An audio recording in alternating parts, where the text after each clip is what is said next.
I'm Connor Ruebusch, and if you are interested in the finer points of face punching, you've come to the right place. This is Heavy Hands.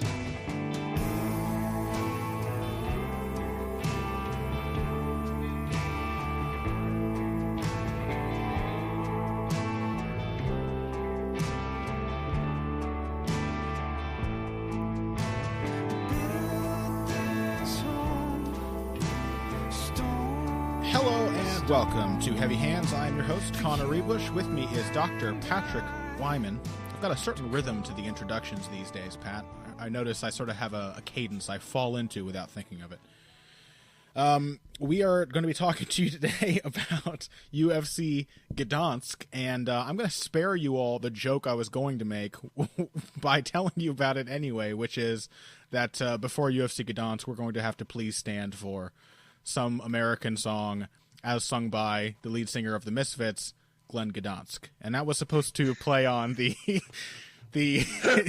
linguistic joke that no one would have gotten, that in English, Gdansk used to be called Danzig. And so that would have been a very inside baseball thing to say, and I'm glad I didn't say it. How you doing, Pat? I'm doing great. East Prussia, homie. East Prussia. That's what I call it. Yeah. Okay, so leaving aside our jokes about the Teutonic Knights and their historic legacy in Pomerania, let's. I don't know. That might make the show more popular if we had some more of that. It seems to work. So we should pivot to become a show about the Templars and the Hanseatic League and Danzig and its historical importance to the north of Europe. Let's talk more about eastwards Germanic-speaking migration during the High and Late Middle Ages, Connor. All right. You know what? Don't try and one-up me here, Dr. Patrick. I will one-up you as many times as is necessary to gain control over the historical direction of this show, Connor. You will 10-up me if I give you the chance. So why don't we move into our first fight? Oh, quickly, I want to let you guys know who are listening. This is Heavy Hands, by the way. We're here to talk about some fights, not about history. And we are going to be talking about UFC Gdansk, which is main evented by a welterweight battle between Donald Cerrone and Darren Till. Sort of a weird fight, but both of us think a pretty interesting one, too. Potentially a very compelling matchup. We are also going to be covering the co-main event between Karolina Kowalkiewicz and Jodie Esquibel. We're going to be talking about a light heavyweight sort of prospect testing matchup between Jan Blachowicz and up-and-comer Devin Clark. And then after that, we are going to talk a little bit about Sam Alvey's fight with Ramazan Emaev and Artem Lobov versus Andre Fili, because you know we got to give some shine to both of those boys. So we're going to cover most of those in the second segment. First off, let's talk about Donald Cerrone and Darren Till. Overall thoughts on this fight? Do you fall more on this is a bizarre matchup that shouldn't happen, or this is a potentially meaningful fight that makes sense? It's a potentially meaningful fight that makes sense because the UFC is in a position right now where with the welterweight division, it is just like chock full of old dudes. Yeah. And over the last few years, it has really aged a lot. Yeah. Like there was a lot of turnover in the welterweight division in about 2010 or 2011 as guys like Josh Koscheck and John Fitch aged out. And we've had basically a very similar generation of top welterweights in there for like the last 4 or 5 years now. And now we're in the midst of another bit of turnover, but the guys who would be doing that, a lot of them have kind of come up short. Like we thought that Eric Silva would be there. There were a whole bunch of like really highly touted welterweight prospects who didn't quite get there. And now we're in the midst of like, okay, there are going to be some changing of the guard matchups, but also you need to give those young guys, and like Darren Till is super fucking talented. You got to give guys like Till opportunities against top dudes to get in there. So I think this is the right fight for that. Yeah, I agree with you. Here's just for some context. Here is the top 10, excluding the champion Tyron Woodley, who is also, I think, 33 or 34. Yeah, he's 30. I don't know. He's mid-30s. He's early mid-30s. I know that. Here's the top 10 at welterweight right now. Robbie Lawler, Stephen Thompson, Damian Maia, Jorge Masvidal, Rafael dos Anjos, Donald Cerrone, Carlos Condit, Colby Covington, Santiago Ponzinibbio, and Neil Magny. Lawler, Thompson, Maia, Dos Anjos, Cerrone, Condit, I know are for sure in their mid to late 30s. All of those men. And several of them, like Damian Maia, for example, is like 38 or 39. The whole top 10 of this division is super old. And like you said, the momentum we were hoping for, the sort of reordering of the guard, has yet to come about. There are definitely guys who fit in there. Colby Covington is in the top 10. Kamaru Usman is right on the cusp of being in the top 10. Alex Oliveira will possibly keep climbing through the division, and there are guys like, Masvidal, I guess. He's not young either. So we really do need somebody like Darren Till. We need some young blood, and the people are there. They just have to get the matchups, and the old guys have to get old enough that they can't keep them out. And that's kind of the question of this fight, right? A lot of it, I think, does hinge on how spry is Donald Cerrone. How much can he force himself to fight through adversity to take out a young, confident, super confident fighter like Darren Till? Yeah, so looking at that list, the only fighter currently ranked in the top 10 under the age of 30 is Colby Covington. There you go. In the top 15, it's Covington, Usman, Gunnar Nelson, and Alex Oliveira and Mike Perry. So once you get into the 8 to 15 range, there's a bunch of guys. But they're waiting in the wings. Even Ponzinibbio is like 31. Yeah. But so, yeah, I mean, the point here is you've got to start giving those dudes opportunities to get over and to prove themselves as elite fighters. Mm-hmm. So I think matchups like this, Till is not ranked, but Till very easily could be ranked. Yes. I think he's right around the same level as a guy like Mike Perry in terms of relative accomplishments at this point. Sure. You wouldn't be stunned if Darren Till beat Dong Hyun Kim, for example. No, I wouldn't be stunned if he beat him. And that's number 13. So I agree. I think he's right there. He's right in the conversation with those other guys in that 8 to 15 range. Yeah, exactly. So Till belongs in that conversation. He's young. I think he's 24, 25? Let's find out. We're both having to look some things up on this episode. 24 does not turn 25 until December. Yep. So, yeah, I mean, but even beyond the fact that what it represents, which is a pretty compelling matchup in terms of the broader context for Till, potential changing of the guard, it's also just a fun as hell stylistic matchup. Yeah, I agree. I think it's a very compelling fight, and a lot of that comes down to, like, we can basically, many fans have had these questions and these conversations already, so we can kind of run through the basic talking points around this fight. One of the major differences between Donald Cerrone and Darren Till is that Donald Cerrone throws and lands he didn't land, but he throws about almost twice as many strikes as Darren Till per minute. The numbers here, significant strikes landed per minute for Cerrone, 4.23 out of 9 per minute, and Till lands 2.98, so he is more accurate, but only out of 5.5 strikes per minute. And that's going to be an interesting battle. I love seeing somebody who is a slow-paced fighter who turns their opponents into slow-paced fighters against somebody who makes a lot of hay out of having greater output and being more aggressive than their opponents. Even though it doesn't always, if Till gets his way, it might not be a super fun fight, but I think there's something incredibly compelling about watching Darren Till make people fight at his pace.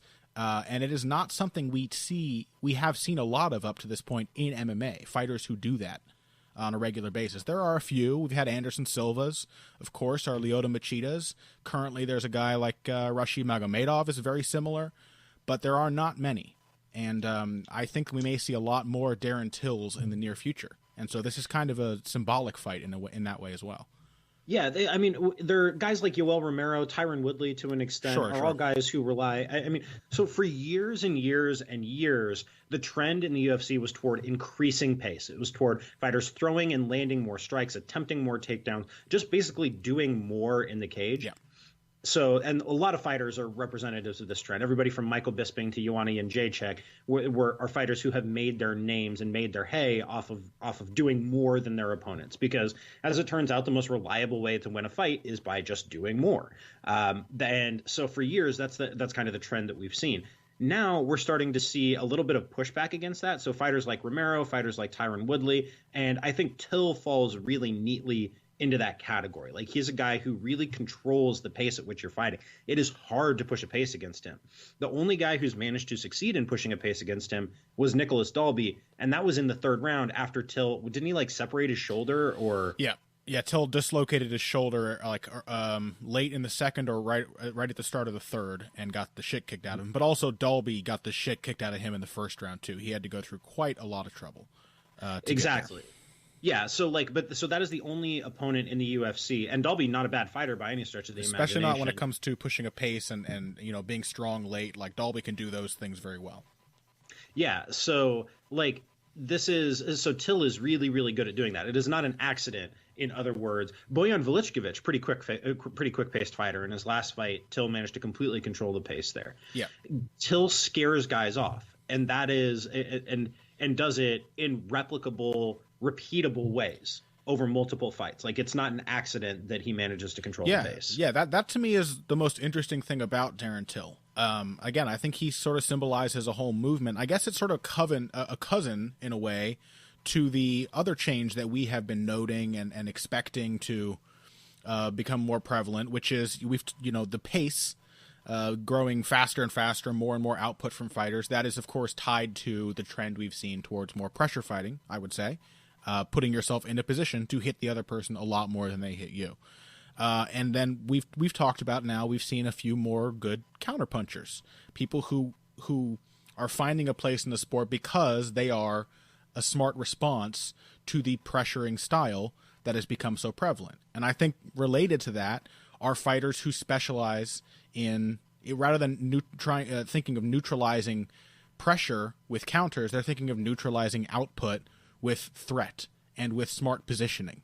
And Darren Till may be the best example on that note in the UFC of a fighter who really looks older than his years. His style is, I mean, I think there are definitely, in some ways it's a cover-up. There are definitely problems that will still be sorted out in time.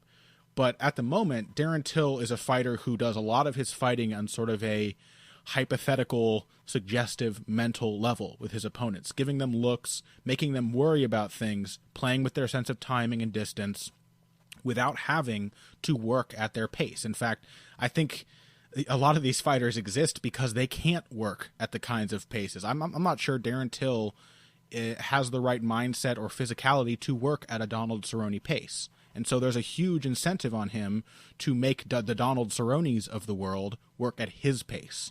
And I find it fascinating to watch him do that. What are some ways in which Darren Till does that? And can we maybe talk about how they might work or not work against Cowboy?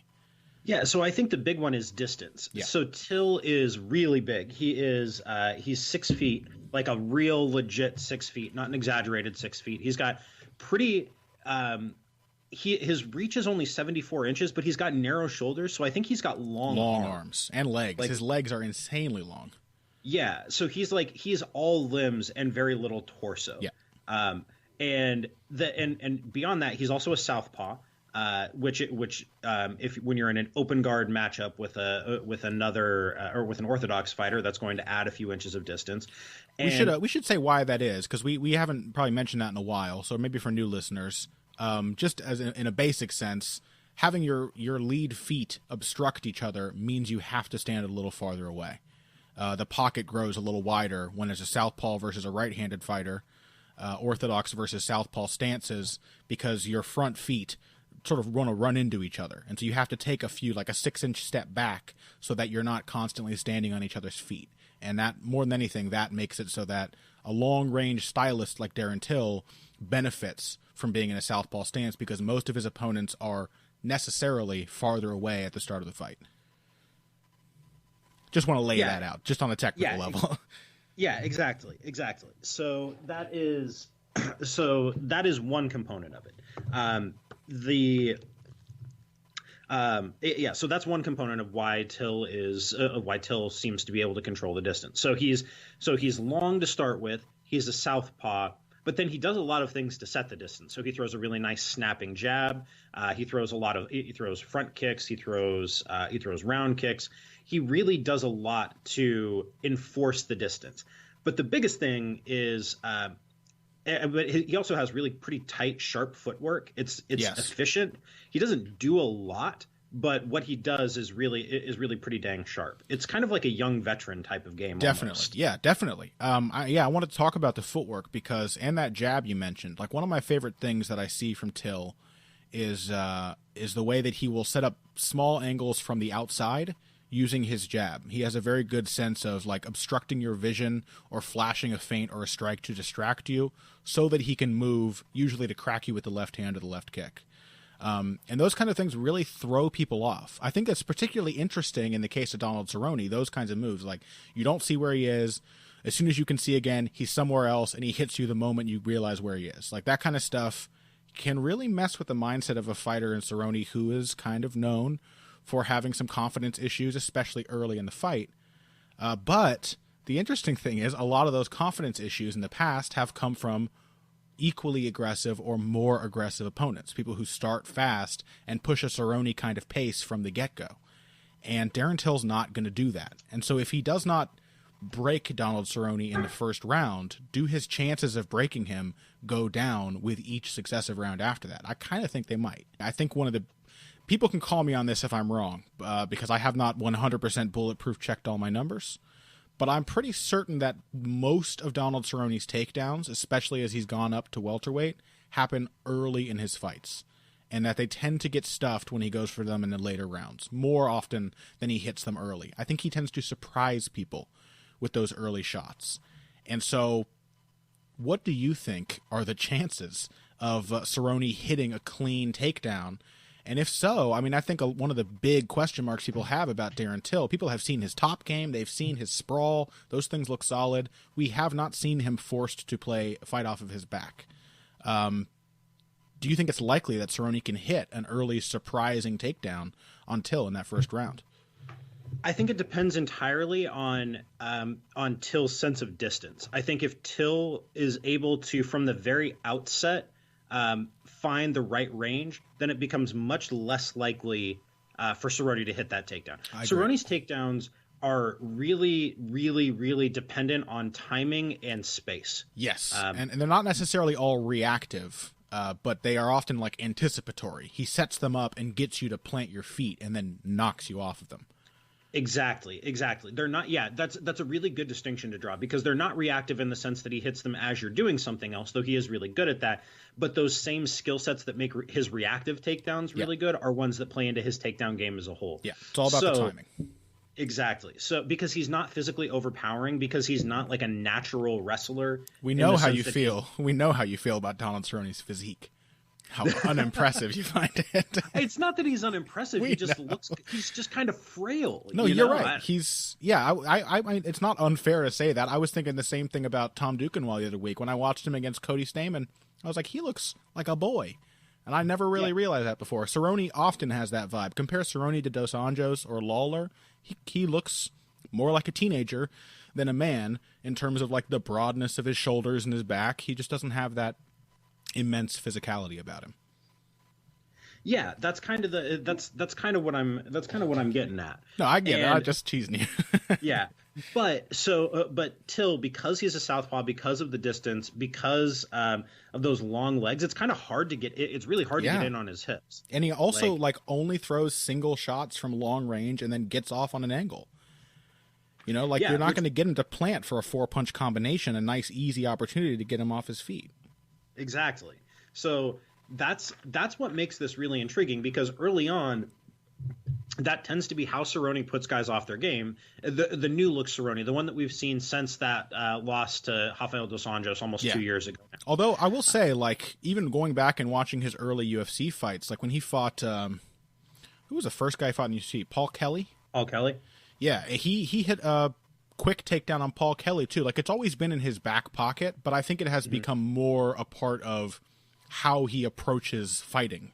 The takedown is sort of a more necessary. It's almost more of a linchpin to his success at welterweight than it was before. I think that's probably because some of his youthful athleticism is leaving him.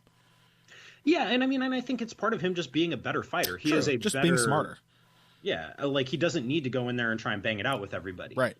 There are, and this makes him a better striker too. The threat of the takedown opens up his combination game. This is all stuff that we've talked about with regard to Cerrone before. So yeah, with all this stuff in mind, it's hard for me to tell how this fight is going to look, because I would expect Till to come out and kind of pressure, but not overly aggressively. Like I think he'll want to hold the initiative. He'll want to be the one moving forward. Yeah. But I don't think he's going to get wild with it. Yeah, I think he might pressure with his feet and really just try to make Cerrone think about what might happen.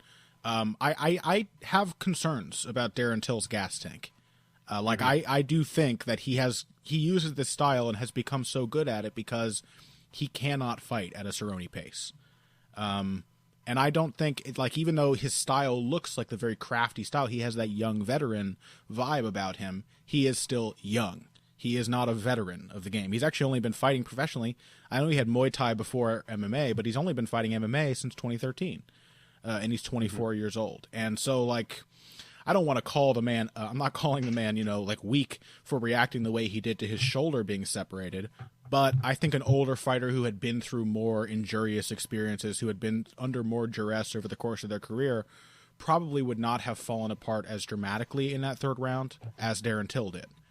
And I think, part of it too, he was already slowing down in the second round of the Dalby fight, and he was slowing down a bit even at the end of the Velichkovic fight. It was a beautiful performance, but you got to think, if he didn't get that knockdown in the third round, that was kind of a close fight. And not because he was being contested, but it's kind of like what people were saying about Arislandi Lara's fight last weekend.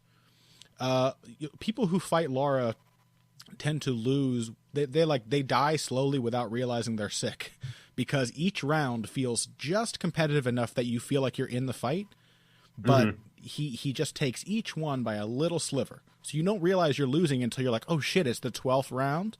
The problem is, for someone like Darren Till, he's not on Lara's level technically. He's a lot younger and less experienced. He doesn't have 390 amateur boxing bouts under his belt, but he also only has 3 rounds or even 5 rounds to work, with a lot more things to worry about. It's just a lot harder to be a defensive slickster in MMA. So I think the chances of Cerrone overwhelming him or catching him are still pretty high in my mind. Higher than having said all these complimentary things about Till's game and how interesting it could be, I'm still not confident that he can make these things work against a crafty older fighter like Cerrone. Yeah, really an elite fighter Yes. in 2 divisions over the course of the last 5 years. Yes, 6 and it's years. the first Cerrone really elite fighter he's ever faced. It is a huge step up. Yeah, I mean, I think the most likely outcome here is that Till tends to be real sharp from the opening bell, and I think that Till manages to get some work done early. I think he probably stuffs a couple of takedowns. I think I think he'll land some sharp kicks. I think he'll land some nice left hands, maybe some elbows if they get into the clinch together. Oh yeah.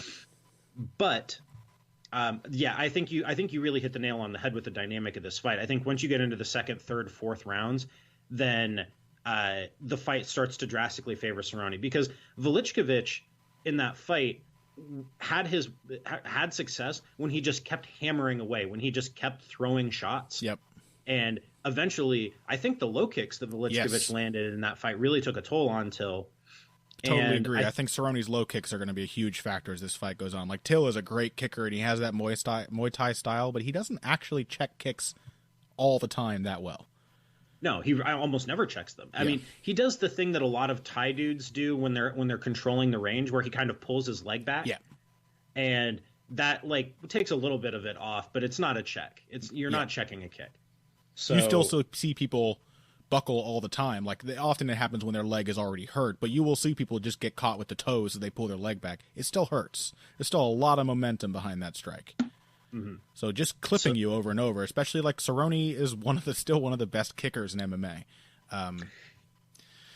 I would expect as the fight goes on for Cerrone to find ways to shrink the distance. Yeah. Even though you're absolutely right that Cerrone tends to have the most success with his takedowns early, I think in this fight he'll actually have them late, because what he's going to figure out is how to collapse the distance and how to take the angles. But it's going to take him some time to do it. Yeah. So I think the fight grows increasingly wide by the 4th round. Till seems pretty tough. I guess maybe he gets RNC'd in the 4th. Sure, yeah. I think that I have this premonition of Till just looking sort of ragged by the end, ripe for a finish. Not like he'll be completely out in his feet or anything, but I have concerns about how his mental endurance and his conditioning hold up. I think the two are intrinsically connected, especially for a young fighter who might have some nerves that he's hiding behind this very showy bravado. Like I have a feeling, based on those things, that Till, we're still going to see a few fights before he becomes the fighter he's meant to be, in which Darren Till ends up looking quite tired and out of sorts by the end. And, despite the slow pace. And I just, unless he's a good finisher. He's got good ground and pound. I can absolutely see Darren Till, who we have noted is very good at finding that one opportunity he needs to take a round. I can see him dropping Cerrone hard in the beginning of this fight, and I can see that leading to a finish. But I still don't think Donald Cerrone, he's still not like a broken fighter, and he has been droppable and hurtable in the early rounds throughout his career. I think he can still recover from that, especially against a less experienced opponent. So I agree. I think as the fight goes on, we're going to see a lot of kicks piling up. We're going to see more combinations, more pressure from Cerrone, and ultimately I think a finish on the ground probably feels about right. Although, who knows, man? This could be one of those fights in which we realize that Darren Till has an amazing scrambling game from his back as well, and we're really surprised by how quickly he escapes or how competitive he is on the ground. You never know, but that's kind of the problem. We just don't know enough about Darren Till yet. Yeah, well, I think we're going to find out a lot. Yes. Excited for the fight still. Yeah, it wouldn't. You mentioned this, but it wouldn't surprise you if if Till caught a Cerrone kick and just flattened him with a left hand. No, not at all. That's or hit him with a step-in elbow or something. That would not at all be shocking here. But it seems kind of less likely than Cerrone weathering a few bad shots, because Cerrone always gets hit until's a hitter. It seems kind of less likely than Cerrone finding ways to craftily break him down as the fight goes on. Yeah, I agree. Or even when it doesn't come down to craft, like sometimes, as we saw in the Swanson Choi fight, the benefit of experience is just knowing when you have to stop giving a fuck and go to war. Greg Jackson can convince people, even like Donald Cerrone, to do that when it needs to be done. And it's something that I'm not sure Darren Till is capable of doing just yet. So, yeah, I like Donald Cerrone. Fourth or fifth round finish, probably on the ground, sounds about right. And that sounds about like the end of our first segment. So when we come back, we're going to cover the rest of the interesting fights from UFC Gdansk, as I said before. That includes Kowalkiewicz versus Escobar, Blachowicz versus Clark, and a couple more besides. We will get back to those and back with you after this. Hey, everybody. Thanks for listening to this week's Heavy Hands. If you like what you hear, please consider pledging to support the podcast on Patreon. Patreon is basically continuous crowdfunding. You sign up to contribute a certain amount per month to help us with production costs and the like, and in return you get rewards ranging from a mention on the Heavy Hands website to a question or topic of your choice being discussed on the show. We have a lot more in the works to reward you for your help, and we appreciate every contribution. No amount is too small. Just head over to patreon.com and find how you can help out the only show dedicated to the finer points of face punching. Now let's get back to it. And we are back. Let's go ahead and jump into the co-main event of UFC Gdansk. I did want to say, Pat, what were you whistling when you got up during the break just then? Was that... that was the theme from Civilization, or one of the pieces of music from Civilization 6, which I have been playing a lot. Oh, you son of a bitch. I've been stuck playing 5. First, I thought in my head, it was Harry Potter. And I really They actually sound fairly similar. Yeah, I thought it was the da-da-da-da-da. I thought it was that. But that's probably because, John Williams steals all of his ideas like every film composer. So probably the video game composers, too. Oh, boy. They're basically the same people, aren't they? Yeah. Yeah, they just get paid less for the video games. A lot less. But let's go ahead and jump in. What is the show becoming? Just every segment. It's my fault. Every segment gets off topic from the very beginning. Co-main event, UFC Gdansk. We want to talk about Karolina Kowalkiewicz versus Jodie Escobar. Well, I say we. I think I probably want to talk about it a little more than Pat. I guess it's not an amazing fight. But I like Jodie Escobar. I mean, I'll say that up front. I enjoy her fights. I think she's fun. I think she seems cool, too. I enjoyed, her bout with Alexa Grasso. I really admire her grit and her toughness. She is definitely a journeywoman type of fighter. So it probably does not surprise anyone listening who knows my preferences of fights and fighters to hear that I have a weird sort of fan mentality towards people like Jodie Escobar. She's cool, man. I've watched her. I've watched her train. I've talked. I've talked a little bit to her. I watched. I briefly watched her watch film with Brandon Gibson for her fight. She was supposed to have a fight, I think, with Angela Hill that got canceled. But so I watched her watch a little tape and talk things over. She's a smart fighter. She's a well put together fighter. And yeah, I mean, she knows what she's doing out there. And she's also a brave woman because she's, to this day, I think, in a relationship with Keith Jardine. She is. Which is, I think they're married, yeah. Oh, my God. I mean, applaud the woman for her bravery. Keith Jardine, one of the scariest looking and acting men in MMA history. And yet apparently a sweetheart. Yes, that is what I have heard. One of the nicest guys. By all accounts. Yeah, that is what I've heard. A sweetheart. But yeah, so it's an interesting matchup because Escobar is not the kind of fighter who has troubled Kovacevic in her last two outings. She doesn't have the kind of raw physicality and strength of a Claudia Gadelha. She doesn't have the slick technical skills of a Ioane and Jacek. But she's going to push a pace. She's probably going to try and get in Kovacevic's face, and she's going to try and kind of, I would guess probably overwhelm her with transition. She's a lot like Kovacevic. Really, like the things that she falls into doing, the advantages she feels she has, are very much those that Karolina feels she has. The pace that she can push, the fact that she can get inside and switch between phases well to kind of keep her opponent off balance. I think Kovacevic is a little stronger when she does that, but Escobar is maybe a little more clever. I think Karolina is probably a better athlete than I think she's definitely a better athlete than Jody in terms of, agility and speed. But stylistically, they like to do a lot of the same things. And I'm interested to see what that means. Will somebody adapt? Because I know that Kovacevic can adapt her style to more aggressive opponents, that she can be a little more of an outfighter. But I really think she is at her best. Like when she surprises you, when you come into a fight expecting her to have a hard time, and then she just, like this inertia builds and she turns it into her fight over the course of each round.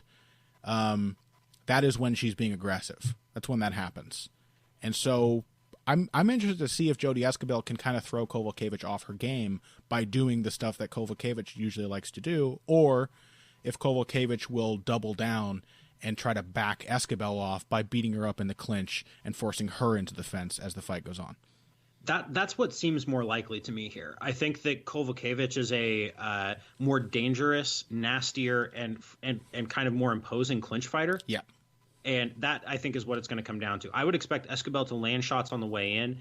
I would expect her to have a little bit of success, but I think it really is going to come down to Kovacevic being better on the inside.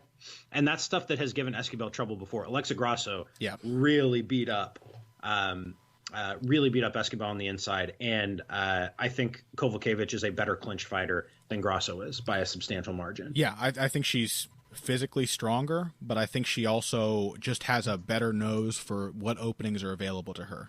If Grasso was giving Escobar problems with those knees to the belly, then Kovacevic is going to do very similar things. Plus, she's going to be landing some elbows, and she may even be mixing in some takedowns. We forget often that Kovacevic is a pretty good grappler and a pretty good wrestler. She's a lot better than she might seem. She has some of that Sam Alvey thing going on, where she seems kind of like this straight-legged kickboxer type, but then someone ties up with her and you're like, oh, okay, there's actually something going on here. Well, she's got real strong hips. Yes. Really, really strong hips. The way that it is, I think that is in itself why it's so hard to get her off of top position when she does get somebody down. She just is like a stone in half guard on top of most of these other strawweights.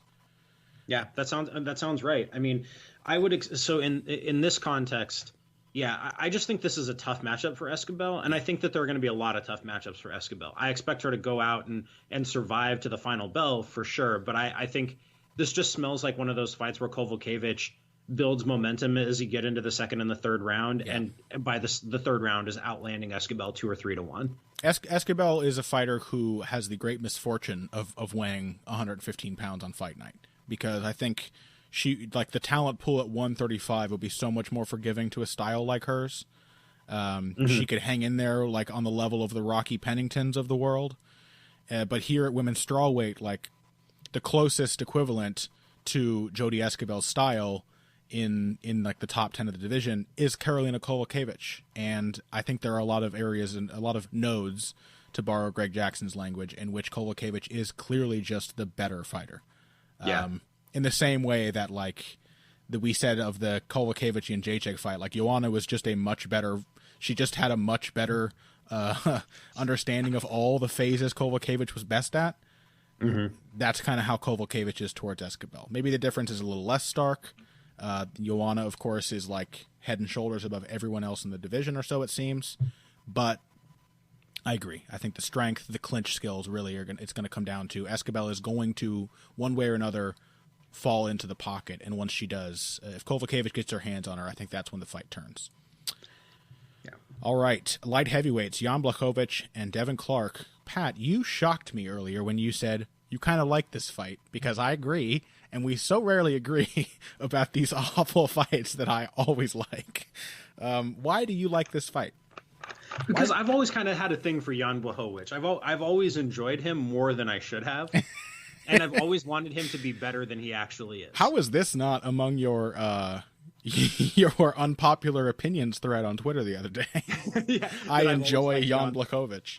Yeah, I mean, I have always kind of enjoyed him more than I should for any particularly good reason.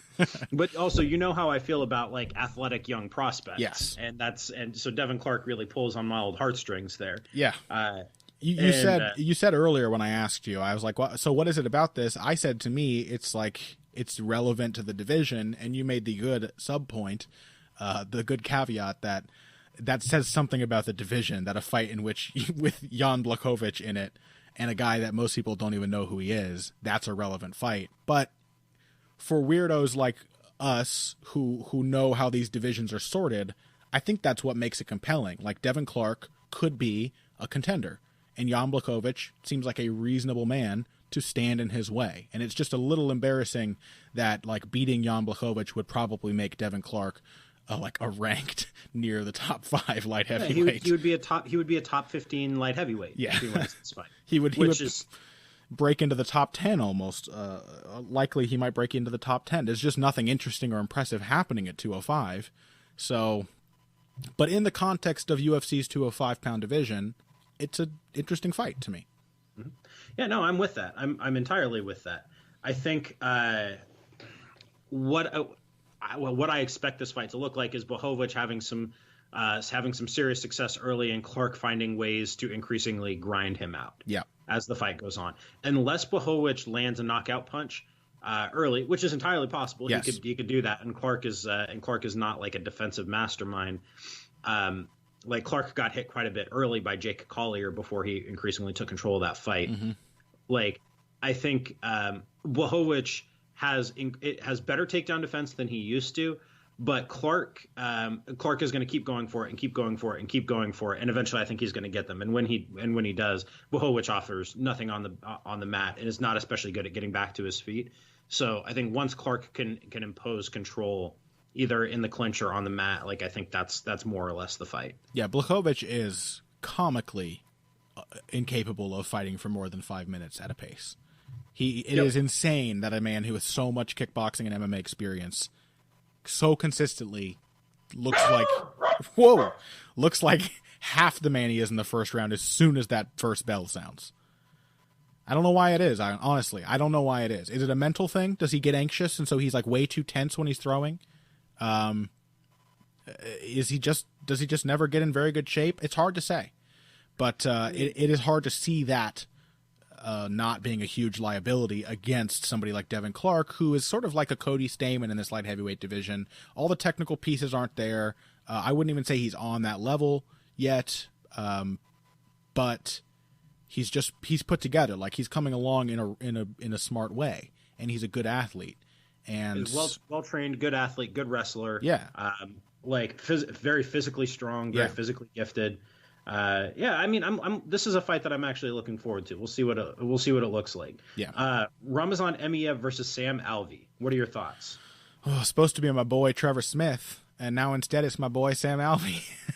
Both of which are increasingly just you run from one generic middleweight to the next. Yeah. I mean, if somebody was going to fill in on short notice for Hot Sauce pulling out, it had to be Sam Alvey.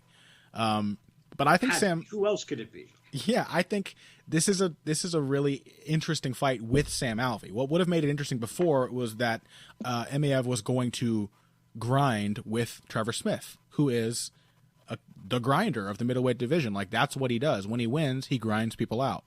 And it would have been interesting to see a really experienced version of that style against a younger, much more athletic version. Now we have the aggressive grinder versus the dangerous counterpuncher. And like,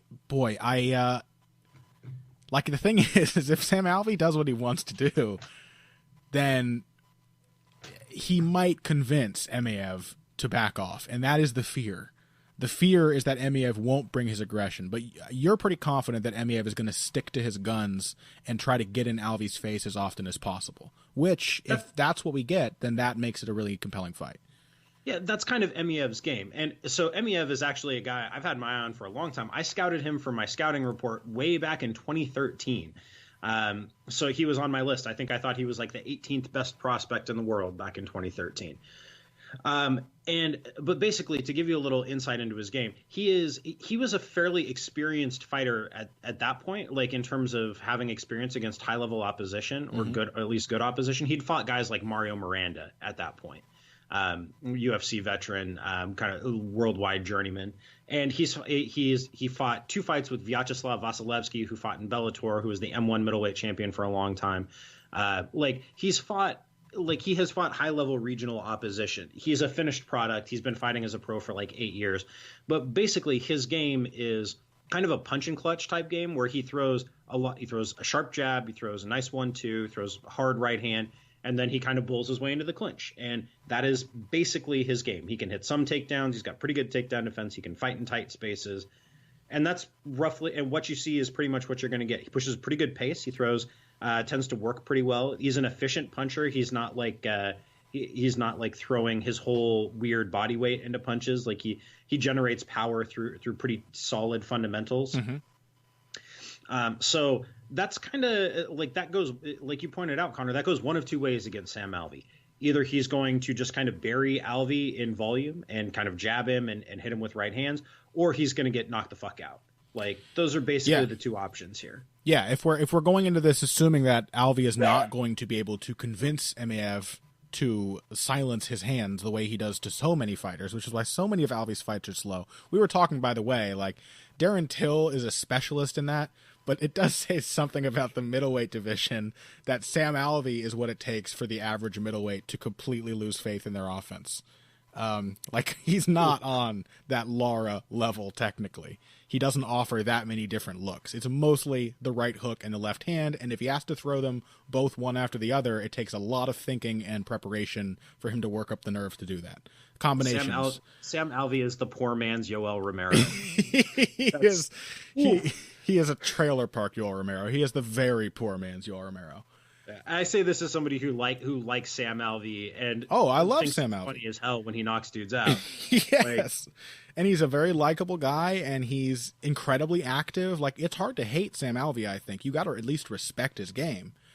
But if we are assuming, anyway, I'm getting off track. But if we're assuming that Emeev is going to stick to his guns, then yeah, it's a matter of, can Sam Alvey catch him? My instinct, like my gut says, no. Not with the perfect shot that will end him. I don't think that Emeev is inexperienced enough. He, like, as you said, there's a spot right there recently in his career between 2013 and 2015 when it was just 2 back-to-back series of fights that were very competitive against very good fighters on that scene. And he won 3 of those 4 fights. He avenged the 1 loss in there, and otherwise was just winning in these difficult, long, drawn-out fights against relatively elite competitors. And if he can do that, then I'm not sure that Sam Alvey's occasional right hook is going to be enough. What it comes down to then is Sam Alvey's surprising clinch game, and most of the guys his surprising clinch game comes into play against are not really clinch specialists. They're people who want to get him down, and they get stuck in the clinch with him. That's not going to be as much of a problem for Emeev. So yeah, and Emiev is also like I kind of overlooked this. Emiev is also a pretty good grappler. He's not like a consistent takedown threat really, but but when he gets on the mat, he's good at getting to the back and he's pretty good from the front headlock. So like if he gets in kind of weird scrambles with Sam Alvey, that's probably more Emiev's fight than his. Yeah. So you know, the basic feeling is, especially Sam's coming in on short notice. I'm not sure how much that really affects him. Like, he's probably always in the gym, and his game doesn't seem to change from one fight to the next anyway. But there's just too many things going against Sam here. Like, he would have to catch Emiev, or he would have to do what we consider improbable, or at least what you think is improbable. And I'm trusting your opinion on this, that he would have to slow Emiev down a lot. And I don't think he offers enough threat, enough looks to make Emiev think twice, before just diving into the clinch.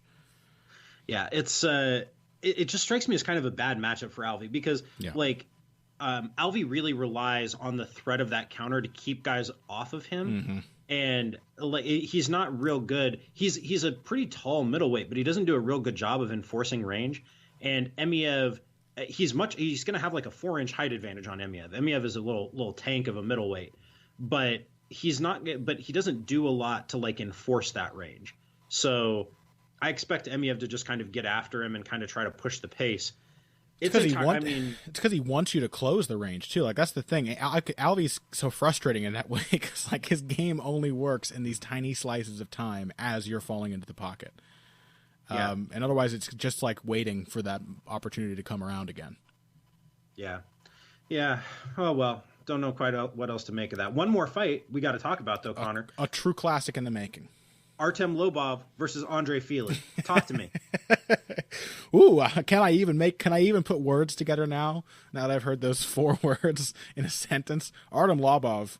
By the way, like, I don't think we have inordinately talked shit about Artem Lobov in the show. In fact, I think we did a pretty good job of saying that he had some things to offer Cub Swanson before that fight, but he still comes out of that fight looking quite good. At least as a striker. He comes out of that fight looking pretty darn competent, compared to what a lot of people, I think, expected from him before that point. So I think just being like a block-headed tough bastard who can use his tiny short arms to actually land good counters, something that Lobov is getting better at, which he was already pretty good at before, that might work better than expected against somebody like Andre Fili. Fili is going to have a huge reach advantage. He is much, much better from long range, but much better athlete, much faster. Yes, but we have said this many times about Andre Fili. He always finds some way to shoot himself in the dick. He is too scrappy for his own good. He wants to change phases. He wants to mix it up. He wants to keep his opponent off guard by trying different things. And there's a good chance that puts him into Artem Lobov's range. Now, whether Lobov can stop the takedowns that are probably coming from that range is another question entirely. But if Fili falls into the habit of trading in the pocket, Lobov will have chances. Yeah, I expect Lobov to really get his counter game off here. Yeah. That strikes me as the most likely outcome in this fight, is for Lobov to just kind of piece up Fili with counters. Fili just has never quite turned into the fighter that that a lot of us thought he would, because you look at his physical tools, you look at how quick he is, how much pop and snap he gets into his punches, how sharp his kicks can be. Then you combine that with like a really explosive takedown game. But then the flip side of that is he's just like never really learned how to wrestle defensively. Yeah. He doesn't seem to have a good sense for when it's time to get guys off him. Like if he does get taken down, when is maybe not the best time to throw shots or to throw a kick or to throw a punch and leave yourself open for something. But he's one of those dudes like who could kind of just like turn a corner at some point and be really, really good and just be like a top 15 featherweight. Yeah. Go on. Sorry. Oh, and you're just like, oh yeah, he was always going to be one of those dudes who took a long time to kind of come together into something coherent. Yeah. And I want to say, like, I think he might be nearing that corner. He's coming off a loss again, and it's like win-loss. In fact, it has been exactly win-loss for his last 7 fights. But like Calvin Kattar, people did not give Calvin Kattar the shine he deserved coming into that card. I picked Cater in that fight. I was like, this guy is a good counter puncher, a good boxer with very good defensive wrestling. I think he is going to catch Fili on the way in over and over and over again and stop him from changing to any other phases while he's doing that. Fili was still somewhat competitive in that fight. He showed off his toughness, but against a more forgiving opponent in Hakran Diaz, who is still a good fighter, I thought like that was a fight in which Fili seemed to have been working on a lot of the problems we've seen from him. He seemed a lot more controlled, a lot more in command of his own energy output, and a lot more in command of, like, he seemed to have a much better sense for what ranges would work for him against the person he was fighting. He didn't he wasn't just totally off the cuff all the time. He wasn't like, he didn't have the same mentality that, like, not to make any disparaging implications about Team Alpha Male, but like Paige Van Zant fought the way Fili used to fight. Just like every opportunity you see, you're going to attack it all the time. No thought, just reckless. And he was less of that, I think, both against Cater and against Diaz. And in the end, he just had to be a little more reckless because he knew Cater was beating his ass. So I'm not confident that like Artem Lobov, with just a striking game, really, is going to be able to catch Fili consistently for 3 rounds. Like, I would be surprised if Fili did not make an effort to kick Lobov and wrestle Lobov as his strategy. And I think he is a little more capable of sticking to a game plan like that than he was 2 or 3 years ago. So that's a really good point. I'm kind of, because if he can do that, right? Like, Lobov does not offer enough depth for a nuanced game plan. So even a somewhat nuanced, like if he can just kick and clinch and wrestle, and just try to stay out of the pocket, he did that in a sense against Hakran Diaz. I think he might be able to do it here. I'm kind of feeling Fili here, even though I do think Lobov is going to catch him with a lot more counters than most fans expect. Yeah, I mean, I expect it to be pretty violent. Like, yeah, I think it'll be fun. I mean, both these guys always have fun fights. Yeah, and that's kind of the Lobov kind of got overrated as a puncher because he had those knockouts on the Ultimate Fighter. Mm-hmm. He has never been a real big puncher. That's not really his game. But conversely, I think we all kind of collectively underestimated maybe how crafty he could be, or how much he was improving. So I don't know. I could really see this going either way. I look and I see Fili as the favorite, but I understand your reservations. Like, I just can't trust. I can't trust Fili. Though if going by the win-loss thing, this should be his win because he's 4-4 and has alternated wins and losses over the course of his UFC career. Yeah. So basically, he is owed a win here. So you would be going against the laws of nature to pick Artem Lobov. Are you brave enough to do that? I mean, Artem Lobov, he is the Slavic god Chernobog. So, he is a powerful force in his own right. That is an A+ reference. Yeah, I think I'm going to go with Lobov. I liked what I saw from him. I think he's got enough to win a couple of rounds here. Okay, yeah, I can see that. I'm going to stick with Fili. I think the wrestling and the kicking game are going to come into play. The greater degree of mobility is going to give him a little, the flexible game plan that he needs to win. But I would not be shocked at all if Lobov pieced him up coming into the pocket and Fili agreed to have that kind of fight with him. I think he's moving past that point, but it's impossible to say just yet. So that is everything on UFC Gdansk that we find interesting enough to address. And when we come back, we are going to give you just a few questions from the heavy bag from our Patreon subscribers. So we'll be back with segment number 3 after this. Financial support is fantastic, but there are other, even easier ways to support Heavy Hands. Perhaps the best is by spreading the word. We know our fan base. You're all cool, popular people with serious social media presences. You're tastemakers and trendsetters. Okay, there are 1 or 2 of you that don't fit that description. You know who you are, but no matter what, you can always help us out by telling folks about the show. You can also give us a positive rating and review on iTunes and Stitcher, things like that. We rely on word of mouth and positive feedback to grow and improve, so thank you very much for your time and your help. Now, back to the show. Welcome back to Heavy Hands. Let's move on to the heavy bag. I guess we're not doing the sound effect anymore because I sure as hell didn't open up the folder with the file in it. This question, these are 2 questions we're going to get to before we wrap up today from our Patreon subscribers. This one comes to us from Shane, and Shane asks, why is heavyweight so different from other divisions? why do the same guys stick around for so many years? Which is a very good question, because as many people have pointed out, heavyweights and the ranked heavyweights in the UFC are dramatically older than the ranked fighters in every other division, except for light heavyweight, basically.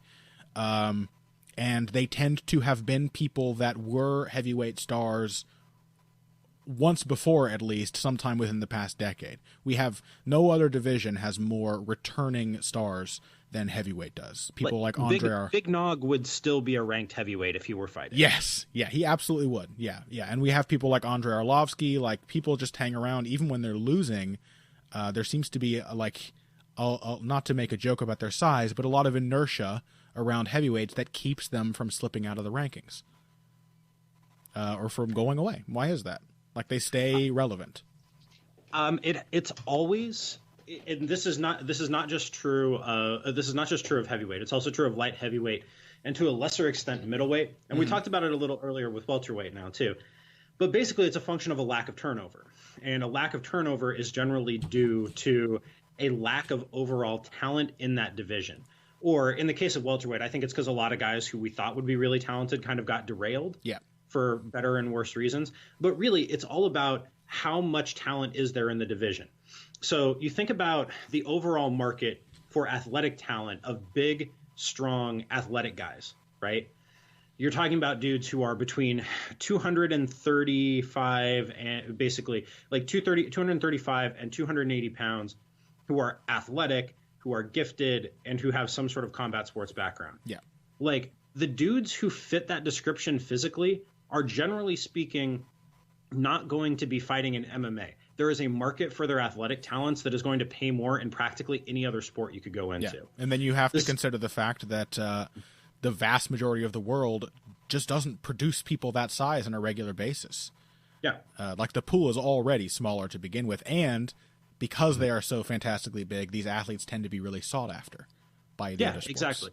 The same is also true of light heavyweight, because there you're talking about guys who are in shape between 215 and 235 or 240 pounds. Same deal there. There is a market for athletic talent, and MMA is not going to be the best outlet for that. So when you game that out over thousands and thousands and thousands of iterations, what that means is that the actual pool of top-end talent is much more restricted. This is also true a little bit for middleweight. Like, there just are not that many guys who are in good shape between 195 and 220 pounds who can make the cut down to middleweight, who are really athletic and really solid. So what that means is there isn't much turnover, because there isn't a constant influx of new talent. You just don't end up with new faces constantly showing up. Like, for years, the middleweight top 10 was basically the same dudes, and the light heavyweight top 10 still has guys like Shogun Rua in it. Like, Shogun doesn't have any cartilage left in his knees. You said he top hasn't 10. had cartilage in his knees for 7 years. I think you meant to say top 5, right? Isn't he like the 5th ranked light heavyweight? God, like in a division that was really stacked with talent, like lightweight or featherweight, even guys like Ryan Bader and Phil Davis would be holding on for dear life as they kind of near the end of their athletic prime. At light heavyweight, those dudes could be contenders in the UFC for another 5 years. Yeah, I would not at all be shocked if both Ryan Bader and Phil Davis returned 5 years from now and asserted themselves as top 10 fighters. I think, in fact, I kind of expect it. Like, whether or not they come back to the UFC is the guesswork, but there will be people justifiably saying that those are top 5 or top 10 light heavyweights 5 years from now. I think that will happen. Yeah, so in 2022, Ryan Bader will be a 15-year MMA veteran. Right. Assuming he's still fighting at that point. He will be close to 40 years old, and he will probably still be a top 10 light heavyweight. Maybe even top 5 light heavyweight if he's still fighting, because athletically and also, like, I think too that when the talent pool is smaller, the experience counts for a lot more. And so just having had a long career, like you're there by virtue of the fact that you are a better athlete than your competition. You're one of the few top athletes. You know, you are Ryan Bader. You get to be Ryan Bader because you are one of the best athletes of your size in the sport of MMA, without question. And then you add to that the fact that with much weaker competition in your specific division, as your athleticism fades, it doesn't quite outweigh the amount of experience you gain, because your opponents aren't athletic enough. You're still above their level as you get older. Like in a lot of ways, Shogun Rua is still a better athlete than many of the young light heavyweights out there. So, yeah, that's it, I think. I mean, I think just for whatever reason, the bigger dudes, not for whatever reason, for the reasons we just laid out, the bigger dudes, there's fewer of them. They're more demanded elsewhere. And, yeah, I mean, I guess we could also criticize matchmaking in the UFC for not having built these divisions better, but really I think they are working with a difficult set. With a difficult talent pool to begin with. That's the big issue. I mean, you're just talking about there aren't that many dudes to start with. We see the same, like, the way that you know that this is true is because you see the same kind of problem at flyweight. There just are not that many guys. Like, you're at that point, you're starting to dip down below the thick part of the bell curve of human size distribution. Like, there just are not that many dudes who are, hyper athletic and 5'4". Yeah. Like you're talking about a restricted talent pool. Like most men in the developed world are going to be between 5'6" and 6 feet tall and in shape with an acceptable amount of muscle, will weigh somewhere between 150 and 200 pounds. Yeah. So really what that means is that, like, you would expect bantamweight to with the right cuts, you would expect bantamweight to welterweight to really be like the meat of your talent pools. And that's, lo and behold, that's what you see. Yeah, that's like that is exactly the swath of the best talent, the best divisions in the UFC. And then at the other end of the bell curve, just as a final addendum, where we tend to do this a lot, but at the other end of the bell curve, it's so much easier to age out of like flyweight, atomweight, whatever, than it is heavyweight.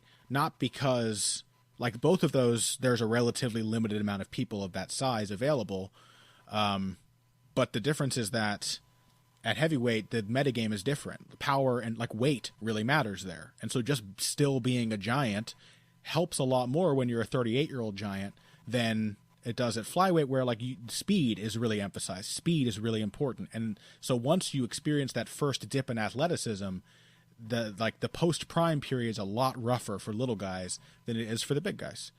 You age out almost overnight in some cases. And that's just the way it is.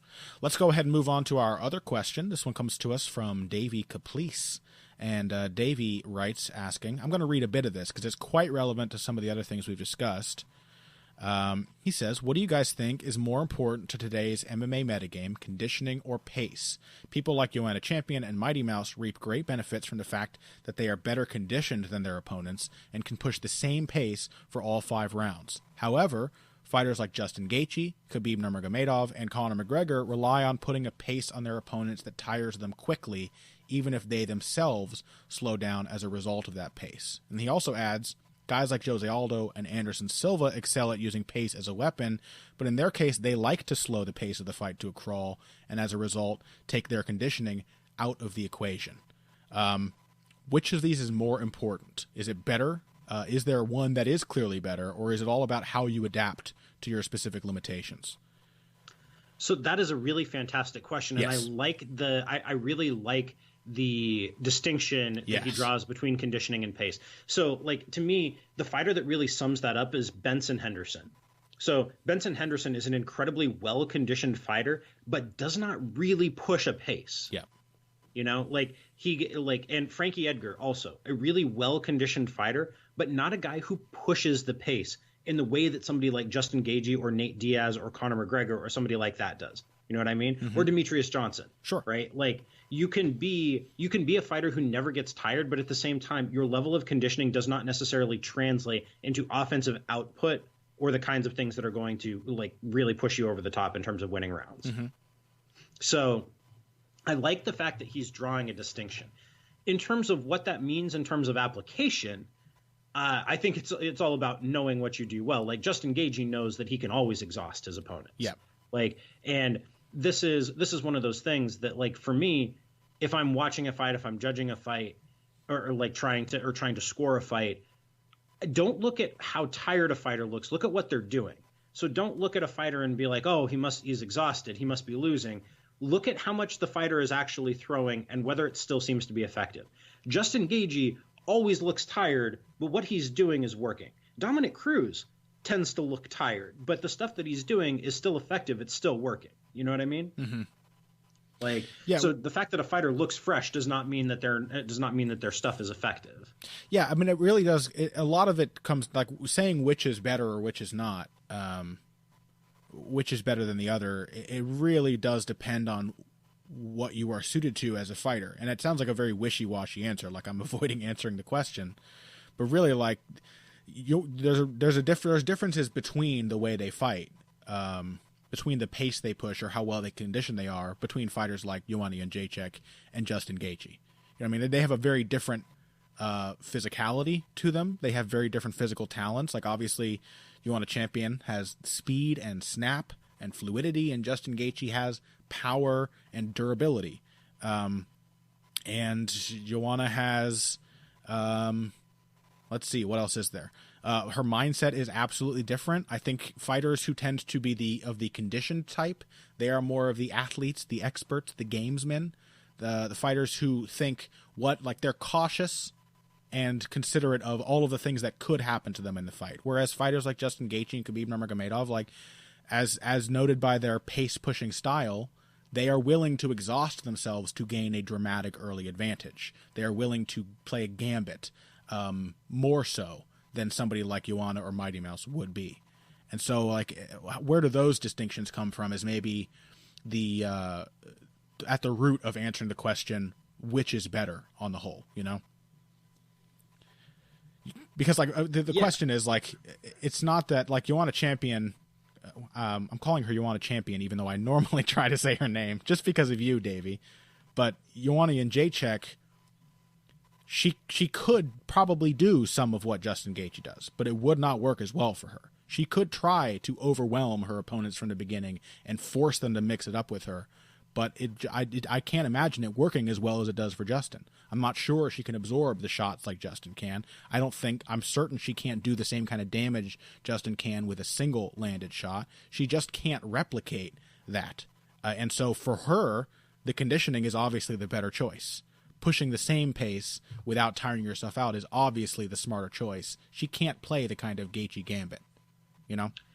Yeah, I think you've hit the nail on the head, which is that it's all about knowing what you're capable of and figuring out how to make that. Like, you've got to know yourself as a fighter. It doesn't do you any good to try to be somebody that you're not. Right. And, like, I mean, that doesn't mean that you're inflexible. You still got to maintain flexibility in your approaches, but you can't try to be something that you're not. That sounds kind of trite, but I think it's important to realize that. Yeah, I know how you feel. It sounds like a wishy-washy answer, but it is. It is, as Lucy agrees, sort of the best one. And I guess I would say, if we had to pick, I would probably say that the conditioning style of fighter probably tends to beat the pace style of fighter, just because they have that. You got to know yourself real well if you want to fight the way that Justin Gaethje does. Yes. You got to know True. exactly what your limits are, exactly what you can take, and exactly what your opponent can and can't take. You know, because even with that style, it's not reckless in the way that it's reckless, but it's not reckless in the way that it uses energy. Yeah, it's more calculated than you might think. Gaethje does a lot of picking his spots. Yes. Yeah, absolutely. And there's still like an art to that kind of energy management, even if it doesn't necessarily look the way that Ioana Jędrzejczyk's or Demetrius Johnson's energy management looks. Yeah, one is more assertive and proactive. One is more defensive in nature, but both have their place depending on what kind of fighter we're talking about. And that yeah, I mean, like look at a guy like Yoel Romero, for somebody who very obviously has a limited gas tank, mm-hmm. but knows how to manage it pretty dang well. Because if he didn't know how to manage it, he wouldn't have a ton of third round finishes. Sure, yeah. Or Dominic Cruz, famous for for gasping for air 5 minutes into every single fight without ever slowing down. And a lot of that is because he has tricks and tools that he uses to ensure that he can feel refreshed, he gets chances to reset, he's going to move when he doesn't have the energy to punch. He thinks about his energy expenditure. So I think like the connection between the two is actually stronger than you might think at first. Like both styles, to be effective, require the fighter to kind of know their limitations, to know how how a matchup suits them and how it doesn't. Exactly. Yeah, but good question, David. Thank you so much. And like Pat, I really appreciate the distinction between the two. It's maybe not even something I've really thought about before. So very interesting point. Thank you, Shane, as well. Your guys' questions, we really appreciate it. We are going to get back to answering some heavy bag questions in the coming episodes, in the coming weeks. We have a little bit of a backlog built up here. We appreciate all of your subscriptions and your support. And it's just great. It's just nice to know you guys are out there. So thanks for writing in. And that's about it for this show. Find us on social media, but do that after I force Pat to tell you what he's doing this week, because I got out of order. Pat, what do you have this week coming out? I have a new episode of Tides of History, and it is on the decline and fall of Roman cities, why Roman cities fell apart as the Roman Empire fell apart. And I think that's about it. I think that's about all I'm doing. Very cool. What are you up to?